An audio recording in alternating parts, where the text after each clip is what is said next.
बिस्मिल्लाहिर्रहमानिर्रहीम। अस्सलामु अलैकुम। बेटी के कातिल को माफी का परवाना। नबी अलैहिस्सलातु वस्सलाम की बड़ी साहबजादी सय्यद ज़ैनब रज़ियल्लाहु अन्हा की शादी अपने कजन अबू अल-आस से हुई। एक मौके पर अबू अल-आस ने उनको इजाजत दी कि अगर आप चाहें तो मेरे पास मक्का मुकरमा में रहें और अगर चाहें तो मदीना मुनव्वरा हिजरत कर जाएं। सय्यद ज़ैनब ने हिजरत का इरादा फरमा लिया। चुनाचे उन्होंने अपने भाई कनाना से कहा कि तुम उनको मदीना छोड़ाओ। इधर नबी अलैहिस्सलाम ने भी सहाबा किराम रज़ियल्लाहु अन्हुम को भेज दिया था जो मक्का से थोड़े फासले पर इंतजार में थे। चुनाचे सय्यद ज़ैनब जाने के लिए तैयार हो गई। जब मक्का से बहन निकलने लगी तो काफिरों को पता चल गया। अबू सुफियान सबसे ज्यादा खफा था कि ये तो कुरैश मक्का की बड़ी बेइज्जती है कि मुसलमानों के पैगंबर अलैहिस्सलातु वस्सलाम की बेटी दिन दिहाड़ी इतनी जुर्रत के साथ चली जाए और हम उसका रास्ता न रोक सके। चुनाचे वो आया और कहने लगा हम इसको जाने नहीं देंगे। इस मौके पर हबान बिन अल-असूद भी मौजूद था जो हज़रत ज़ैनब के रिश्ते में कजन लगता था। बाज़ औक़ात करीबी रिश्तेदार वक्त आने पर ज्यादा तकलीफ का बायस बनते हैं। उसने आकर हज़रत ज़ैनब की सवारी की टांग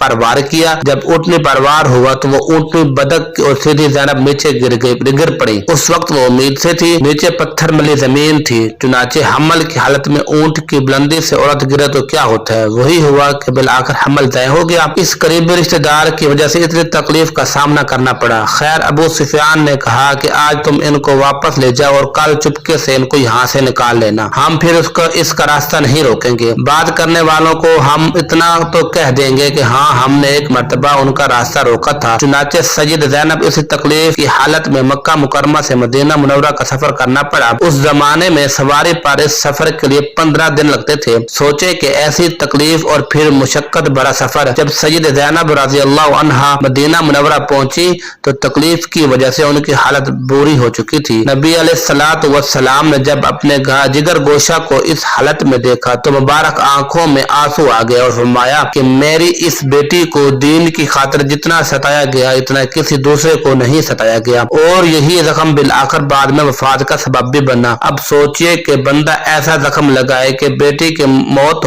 वाक़ई हो जाए और कितना बड़ा दुश्मन होता है। बंदे का बस चले तो उसका गला ही कूट दे और उसकी गर्दन जिस्म से जुदा कर दे। लेकिन हुआ क्या, जब मक्का फतह हुआ तो हबार बिन अल-असूद को भी अपने किए का पता था। वो जद्दा की तरफ भागा कि मैं किसी दूसरे मुल्क में चला जाऊं। रास्ते में ख्याल आया कि मैंने जो किया सो किया, मगर सुना यह है कि मुसलमानों के पैगंबर अलैहिस्सलातु वस्सलाम बहुत माफ करने वाले हैं, चलो आजमा ही लेता हूँ। चुनाचे वापस आया और आते ही नबी अलैहिस्सलातु वस्सलाम की खिदमत में कहने लगा जी आप मुझे माफ कर दे, मैंने वाकई बहुत बुरा काम किया था, मैं अपनी गलती तस्लीम करता हूँ। अल्लाह के प्यारे हबीब सल्लल्लाहु अलैहि वसल्लम ने अपनी बेटी के इस कत्ल के गुनाहगार को भी माफ कर दिया। हम लोगों की जबान से निकले हुए अल्फाज माफ नहीं कर सकते। ओ जी फलां ने महफिल में यूं कहा और फलां ने मेरे बारे में यूं कहा, हम उनको माफ नहीं कर सकते और ऐसे शख्स को माफ करना तो बहुत दूर की बात है।